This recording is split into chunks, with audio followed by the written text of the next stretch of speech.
this week has just been, well, this weekend has just been more of a like recovery, kind of relaxed kind of day because last week kind of pushed me to new heights.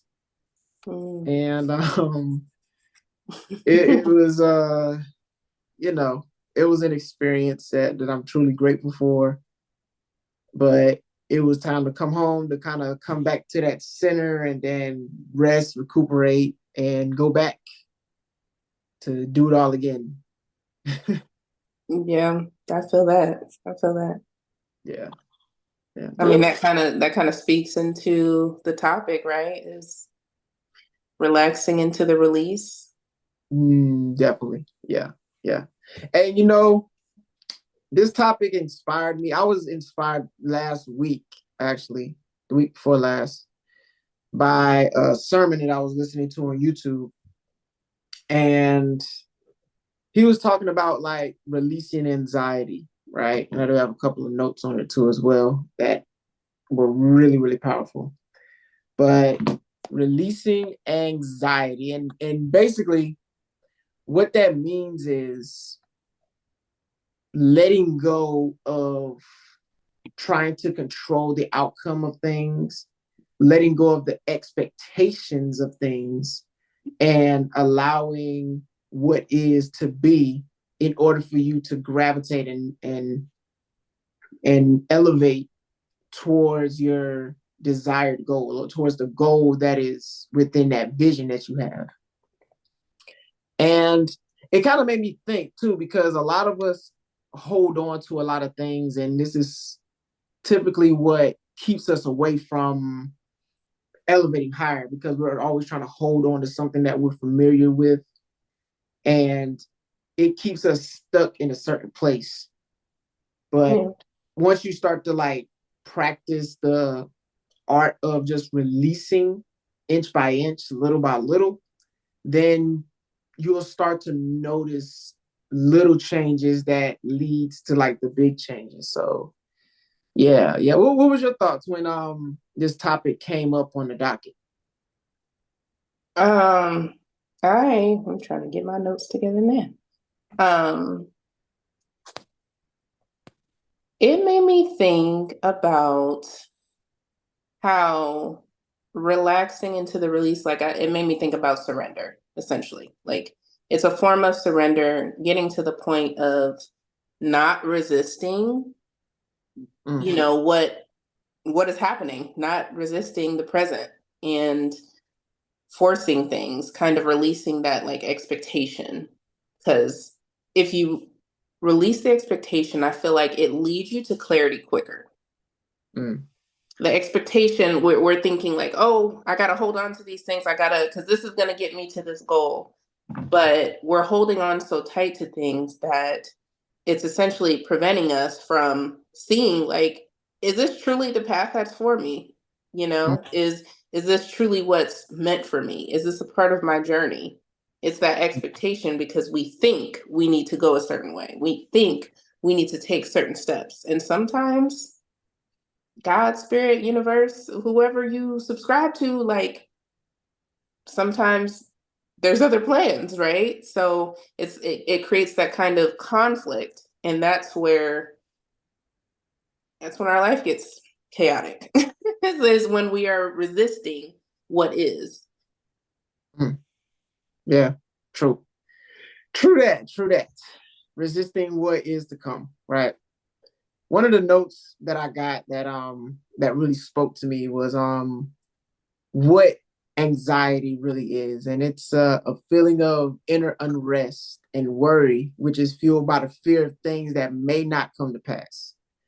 And we spoke about it before in previous videos that fear is just false evidence appearing real.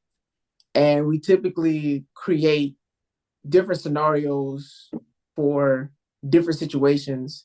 We create outcomes that probably don't exist, that aren't, that haven't even happened yet because we haven't even gotten to that point. So our mind is just kind of like trying to take control of the situation when in actuality you are supposed to be releasing control in that moment instead of trying to take control. Because as soon as you try to take control of the situation, that's when the chaos happens. That's when you start to lose control and composure, because it's like you're creating these unrealistic scenarios in your mind, and it's what creates that reality for you that says like, oh, this bad thing is going to happen or that bad thing is going to happen, when really what's going to happen is actually better than you might expect it to be. It might be greater than you might expect it to be. Because I, for one, have had that happen so many times where I thought a situation was going to go one way and it ended up turning out better than I expected. And I was like, huh. So I was worried for nothing. And so this is why you must practice the art of just releasing slowly, right? Not all at one time, because it's kind of hard to do all of that at one time. But if you just release slowly and slowly, little by little, piece by piece, then you can start to shift the trajectory of the idea of something going wrong in your life and start looking at it more from a standpoint of, oh, this is actually going to help me. This is actually going to turn out better than I expected to. So I wrote a note, and I had to write it out like this because I wanted to repeat it back in this way. Sometimes we'll hold on to things so tight that letting go seems almost impossible. But when you release the control of trying to forcefully release something or relax into the release, then that thing you're holding on to, or the thing that's holding on to you, will slowly be released. Does that make sense? Yeah, absolutely. Essentially, holding on, it blocks that transformation. So when we're holding on to things and that expectation that we talked about, it makes sense that until we can learn to let it go, like it's we're allowing that thing, that expectation, to have power over us. So until we learn to let it go, the thing that we're holding on to is still holding on to us until we can release it. Yes. That's what I got from that. Yeah. Essentially, that's what it is. It's like we are grabbing hold of something, but then in essence, it starts to grab a hold of us. And so you have to replace things, right? You have to replace the way that you feel about it, like using affirmations. Affirmations is very important, right? Saying things like, okay, it may look this way, but I understand that everything is working out in my favor. Everything is working out as it's supposed to. And I know that this is going to have a better outcome than what I expected to. Even though it may appear like how it appears right now, I know that this is like a test, because I've said it before, whenever you're striving for something great, there's always something that challenges you so that way you can evolve and reach higher for that greater aspect of yourself, right? So yeah. When you actually release, you're actually gaining more control than you realize. And it also creates space for momentum. Mm. Like to kind of like get the ball rolling. I feel like when I think of when I held on to things so tight in my life, whether it was goals, people, like whatever, um, it usually did not end up well. And I mean, it was part of the journey, right? Everything happens for a reason. I did learn lessons from it, but it's that it's a trauma response, for most people, because people that have had trauma, and we've talked about it, like trauma, we all have it. It's just at different levels, different variations, but we all have trauma. And when we have these traumas occur, it kind of creates, I mean, right? Like we're no longer safe. So when we're in a space where we finally can control things, becoming an adult, get our own place, like being able to make like decisions, it makes sense that we naturally want to like hold on to things. We want to like really grip them because that's how we deem things as safe. Because when we're not in control, that usually is when like more trauma occurred, right? Like it's usually when, somebody in the house got like angry and then they like did these things. So it was always like, um, what is the word I'm trying to think of? Like, I guess like negative repercussions. Consequences. Yes. Thank you. Thank you. I don't know why that word was not coming to me. But yeah, like people tend to have those negative consequences when they have not had control. So we naturally want to control the situation. We want to control the journey. But I think that's where the shift is when you realize, one, you can't. Mhm. Like, because what's for you won't miss you, and what's not for you ain't for you. So when we try to attain things and force things and hold on to things, that's truly when, again, we block the transformation from occurring. We are essentially kind of creating our own little stumbling blocks on the path. Hmm. Yeah. You know what? That makes me think about something. I want to read this to you, and I'm a I'm gonna expound on it, and then I want to get your opinion on this too, your thought process on this. Anxiousness is not what you're in, is what you allow to influence you, right? Anxiousness is not what you're in, it's what you allow to influence you. And this kind of hit me too because it shifted my thought process and my perspective. And it's kind of going back to the point that I said earlier, as far as like something holding on to you or you holding on to something. Most of the times when we're feeling something, it's shifting our perspective. Because most of the times, the thing that is happening outside of us isn't really the thing that we're upset with. It's us. It's the idea of how it's making us feel. It's the way that it's influencing us. And we have two different directions that we can take when it comes to feeling the way that we feel. We can either allow it to bring us down a slippery slope to where it's just negative after negative after negative, or we can use this situation to rise above, to be like, to change it, right? To change the narrative of it. Because everything has a narrative to it. It all depends on how you look at it and how your perspective is shaped and molded. Because mindfulness is something that comes to mind. You have to be mindful of your reactions and your responses in each and every moment, each and every situation, because it's a testament to your growth. It's a testament to where you are, and it's a testament to how much further you have to go. Yeah. So, what's your thoughts on that when you hear that?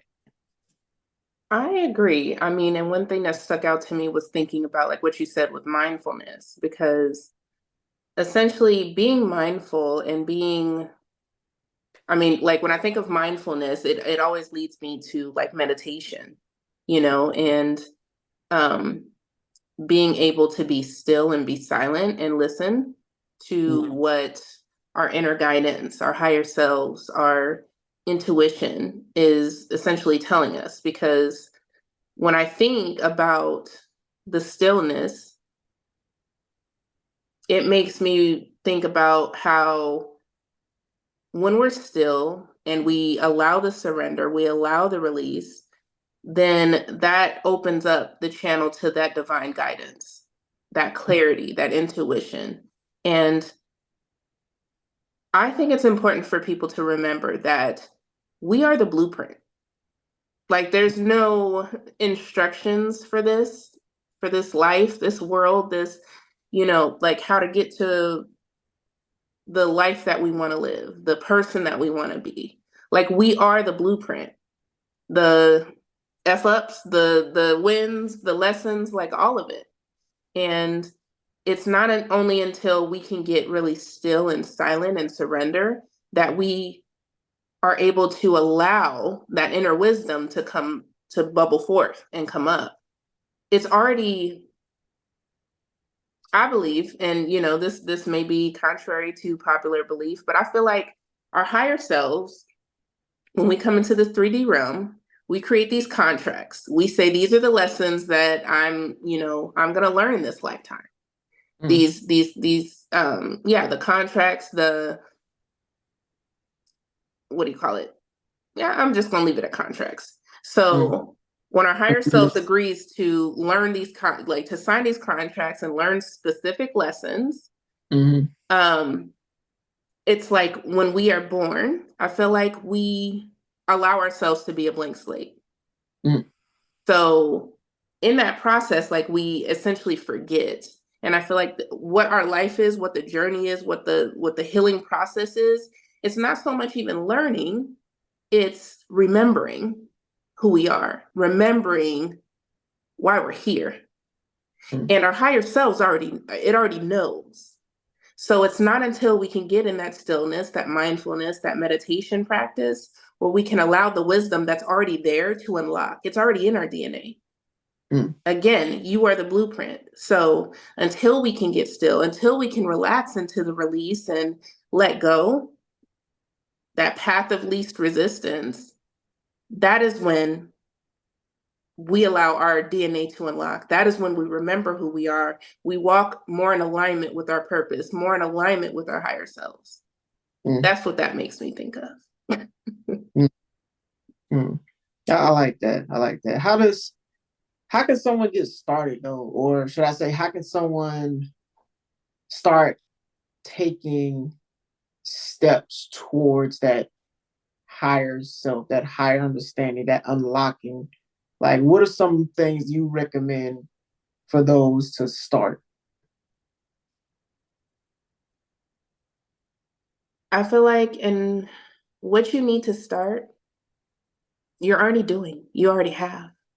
Because if you're watching this video or this clip or whatever, if you stumbled across this, you're probably already on the path to remembering who you are, to learning, to healing, and to coming more in alignment with yourself, with your true self, your higher self. So that's a win because you're here. Outside of that, I would say because one thing on my journey, I felt like I was all over the place. Like I tapped into so many different things because I was lost, right? Like I was trying to figure it out. But there was a time that I felt like I touched so many things that it created a really chaotic and confused energy for me. Um, so what I would say is one, you've already started. Two, if you don't know what's next, pick something that stood out to you from this. Or if maybe there was a quote that you've seen on TikTok or a reel on Instagram, like whatever the case may be, whatever that is that sticks out to you, that like is something that you end up repeating, that you like, that just you remember at the end of this video, this clip, dig into that. Do some research on it, have conversations about it.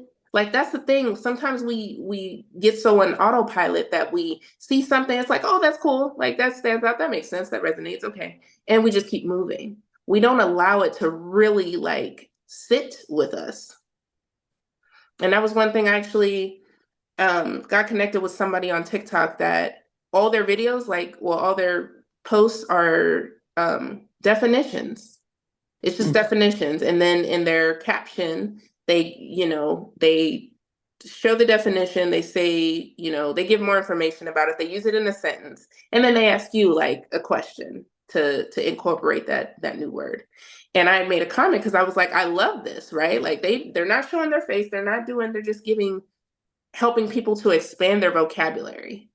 Mm. And I love that because I was like, that made me remember that when I learn a new word, essentially, I start using it more in conversations. I start like trying to integrate it. And so I think that's the next thing is to integrate whatever resonates for you so that you can dig into it. Have conversations with people about it, bring it up, like write it, journal about it. Whatever it was that stood out to you, it may be a word or it may be a sentence, a term, a phrase, whatever it is.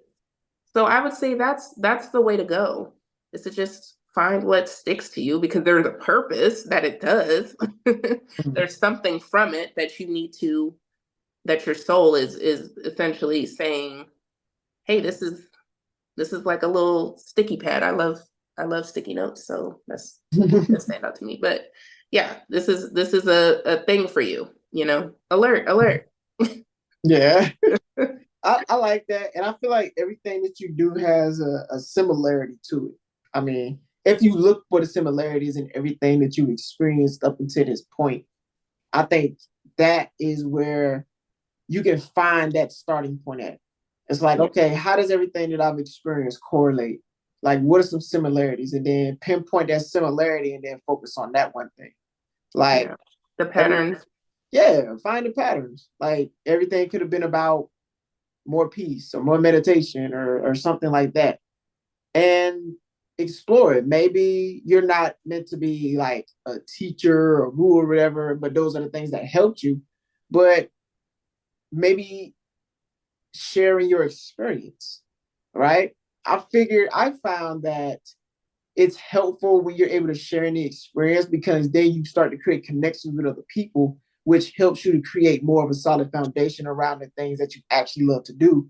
Because some people may be connected to something that maybe you couldn't yourself be connected to, right? Something or someone.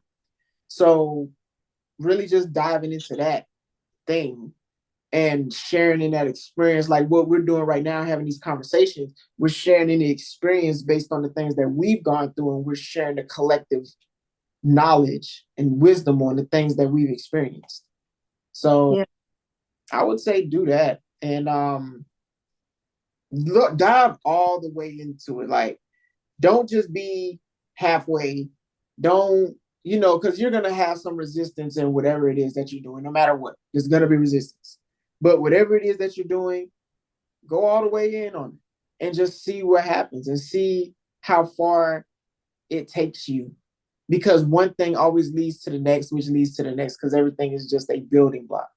Nobody said that you had to be stuck or subject to just one thing your entire life, but you do have to be committed to something in order for you to build a foundation for all of the other things that you want to do, right?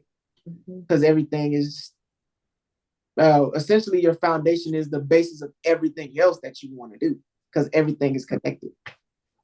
Absolutely. And that makes me think about the phrase, how people say like, um, jack of all trades, master of none. Better than the master of one. There you go. So yeah, stick to something. Because that was my thing. Like I would start something, I would get really excited about it, and I'm like diving in, and then it would lead to something else. And Mm-hmm. then I would just go do that. And then something along that way, like would lead me to something else. And then I would start there. I I won't say never, but for a long time, I found it challenging to stick to something. And I thought because I would essentially allow myself to get distracted and go another path because I wasn't trusting the process. I wouldn't see forward movement or, like what I thought was forward movement. And now looking back, I see it was, but I wouldn't see movement and I'd be like, oh, this must not be it. Right. And that's why it's really important to me now to allow myself to be a beginner because that's the process. You're gonna suck at something for a long time. If like when I tell you how it took me years to learn to meditate. Mm, It took me a long time to actually, like there's moments, but to actually create a practice, yeah. mm, So allowing yourself to be a beginner and to dive into it and realize it may look like you're failing for an extended period of time. mm, But the thing is, movement is still movement, and mm, baby steps are still progress. So progress over perfection any day. mm, Allow yourself to dive into it and truly give it time. Like, I'm talking about show time grace mm, into diving into something and allow yourself to, when you're diving into it, when you're researching, when you're trying to integrate it into your daily lifestyle, actually trust the process. mm, Every day's going to look different. You're going to have one day where it seems like, oh, I'm making momentum, and then the next thing you're just like, I feel like I'm back at square one. mm. Yeah. That's part of it. But if you continue, if you allow yourself to truly engulf yourself into something for an extended, consistent amount of time, there's no way you can fail. Mm. There's no way you can fail. That's a fact. Well, we've talked about how to get started, but what do you think?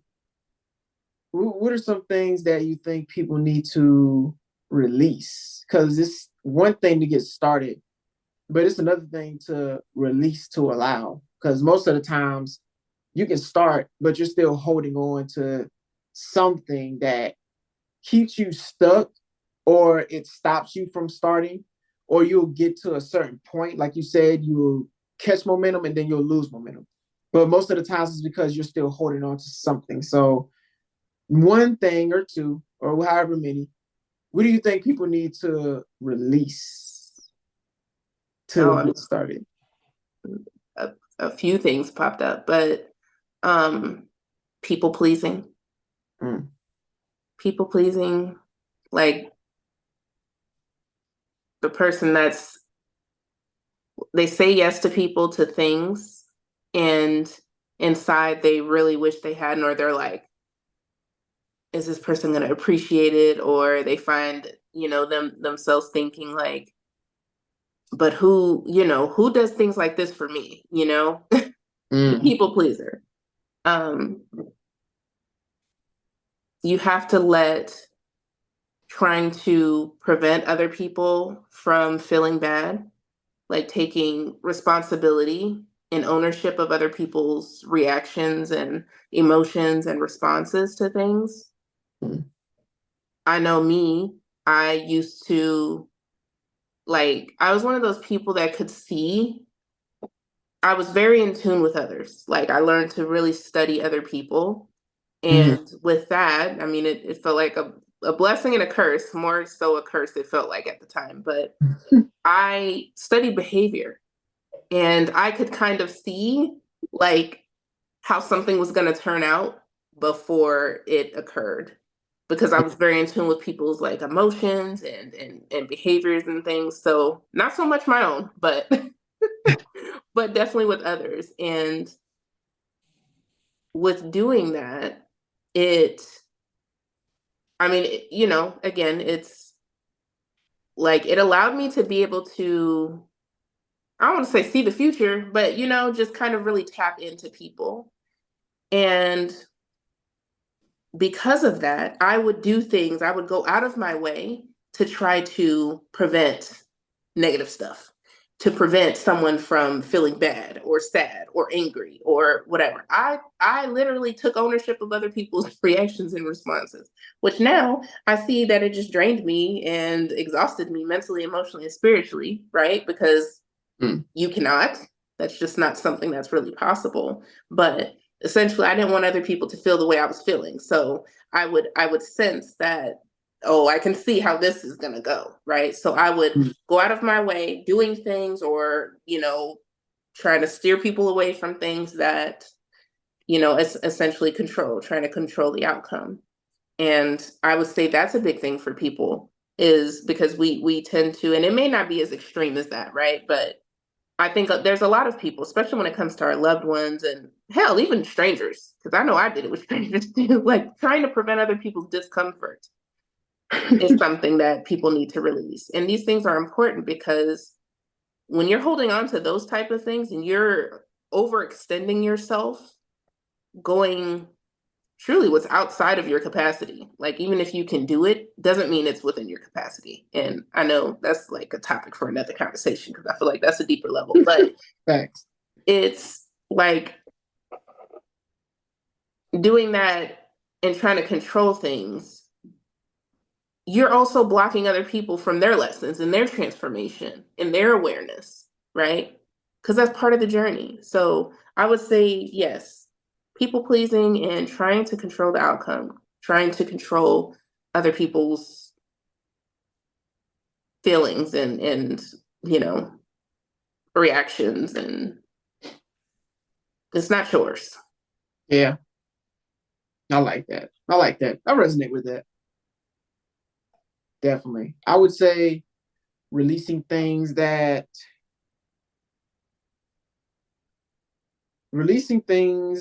you know are detrimental to your growth. And that is that could be a lot of things. That could be depending on the person. Like, you know what that thing is whenever you feel it. Whatever that thing is that you know is like it's holding you back, or you feel like it's just not conducive to your growth. I feel like that is that thing that you need to hold back. And there could be a multitude of things. Like you said, people pleasing. Um, yeah, anything that just doesn't serve your higher good. Because you know when you're on this journey and you're evolving and you're becoming a greater version of yourself, there'll be things that pop up that let you identify what used to work but no longer works. And the thing that shows up that you know no longer works is the thing that must be released. So along this journey, I would say that whatever it is, especially in the beginning, right? Because you're starting off on a new journey. So you're gonna feel whatever that angst is that keeps you in that same situation, in that spiral, in that circle. And once you identify it, then you know exactly what it is that you need to release. Now, how you release that? Well, there's a multitude of ways to do that. It's mindfulness, it's meditation. But the thing is, people know about these things, but the reason why these are so important is because these are the pillars, like we talked about before, like we had a conversation. You know, you need to create these pillars around you that help you bring you back to your center, to your focus, so that way you can keep going with the goal in mind, with your goal in mind. And like I said, that could be mindfulness, that could be meditation, that could be exercising, eating right, reading, whatever the case may be. But create create healthy habits and create things that are conducive to your growth. So whenever certain things do pop up, you are equipped with tools to release that thing. Because most of the times releasing is more so about utilizing the tools that you've been equipped with to combat the thing that you've been dealing with for so long. Because the thing that we deal with for so long, the reason it wins is because we don't have the necessary tools or skill sets to deal with that thing. So yeah, arm yourself with the proper tools, with the proper knowledge.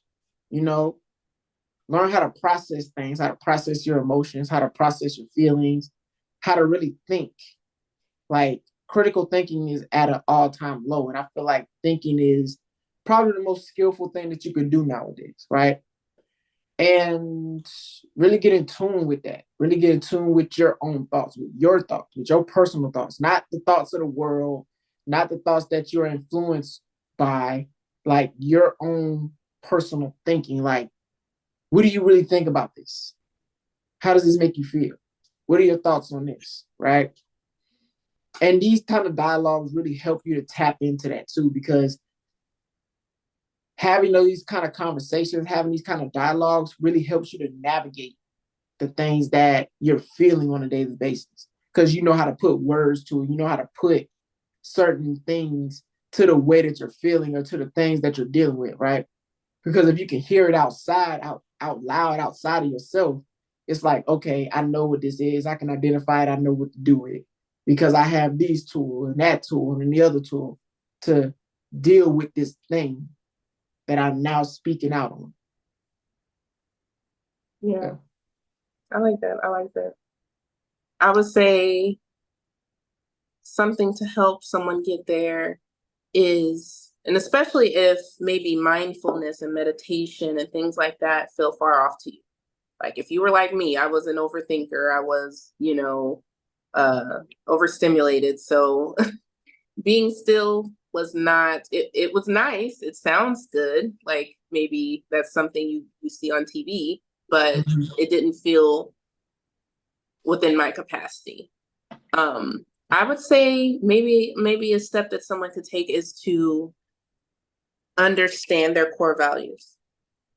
Because if you can understand the core values, the pillars, if you will, um, that is going to essentially set the foundation for the blueprint and can guide you in making literally all of your decisions. Like who you want to be around, what you want to do, behaviors or whatever, what kind of work you want to engage in. Like it is the blueprint for you getting closer to your higher self. So living by your core values, I feel like most people aren't aware of their core values, one, let alone to be able to be intentional with how they move and how they show up to be in alignment with the core values. So I would say, and this is something that I work one-on-one with my clients to do, is to discover their core values. Like I have a framework and some worksheets that I've created to help them to like understand what their core values are, discover them, and then some, work that we do to be able to actually integrate it. So I would say that's one way. And that becomes where I feel like it makes it a little easier to learn what to kind of be able to guide you into releasing and what we, essentially should hold on to. Because some things we should, right? Like, and it's the process like we talked about on previous things. And this is kind of part of my, like the 3-step process in my coaching is there's a process of learning, unlearning, and relearning. So we do want to hold on to things. That's the relearning. We want to reinforce these things. We also talked about the rinse, wash, repeat. So these are the things that we want to repeat, but then it makes it easier to understand and to identify the things that we need to unlearn, the things that we need to release, the things that keeps that momentum going and furthering that transformation. I like that. That's important too. Knowing your core values is important too. Like on top of everything else, that it'll always lead you in the right direction, your core values. Because no matter what you're going through, it's like, boom, I know exactly what it is that I stand for. And that's going to lead me back to my start to get me to that point that I'm trying to get to. I like that. I like that. Because like my first core value is personal development and growth, which is why it's in alignment with my life because of the number of coaches and programs I've invested in and listening to podcasts and audiobooks like for fun. That is definitely something that is integrated into my life, So it essentially gives you the blueprint to what you need to say yes to and what you need to say no to. And in that, it creates more trust within yourself because you're living in alignment with yourself so that you can also understand and allow, I guess, give permission to the things that are maybe not a no, but a not right now. Because our higher self, our intuition, because we built this trust, because we've been in alignment with ourselves, now we've built the trust so that, again, unlocking that DNA as we get closer to our higher selves and unlocking that DNA, it can guide us and it could tell us, oh, you know what? I see, no, this is not the way I need to go. Not yet. There's this other step I have to take, this other space that I need to, get to first. I like that. I'm gonna end it like this, right? And I feel like everything that we talked about kind of sums up this point. Don't just tell what's possible, offer a pathway. Like, don't just tell people what the possibilities are, actually offer a pathway on how to get to those things. And that's what we're doing right now. It's like we're telling you about how you can start and how you can overcome, how you can release, but we're also providing you a pathway to actually doing those things. So it may seem like some of the things that we talk about, they may seem similar to different topics that we talked about already, but these are the pathways. No matter what the topic is, we're always going to offer you the pathway. And that's always going to be core values. There's always going to be mindfulness. There's always going to be meditation. And it's always going to come in different forms. Because the thing about the brain is it has to hear something over and over and over again in order for something to actually stick, right? If, I'm not really like religious, so to speak, but in the Bible, it's phrased 300 times, do not fear, right? In different passages, it's phrased 300 times. And that's because the more you hear it, the more you see it, the more it sticks in your brain. So that way, no matter what it is that you're going through, you think about do not fear. So whenever you're going through certain things in your life, you're always going to hear back, oh, my core values. You're always going to hear back mindfulness. You're always going to hear back stillness, meditation. And even though you may not be proficient in these are things that are going to be stuck within you. And then they're going to become you eventually because these are seeds that end up growing within you. So that's why we have these topics, because no matter what, they always come back to us the pathway of the values that we hold, and then we share those same things with you. Yeah, that's the episode, y'all. That's it. That's it. That's it. That was good. This is really good. They're always really good, right? Always. So I thank All right, you. y'all. Well, we are always so grateful for y'all to be sharing space with us, and we love feedback and this journey. You know, the healing, it's a journey, not a destination. So we gonna be back at it again next week. Facts. But until Well, next time, y'all. until next time, peace and progress. Stay safe. Stay sanitized.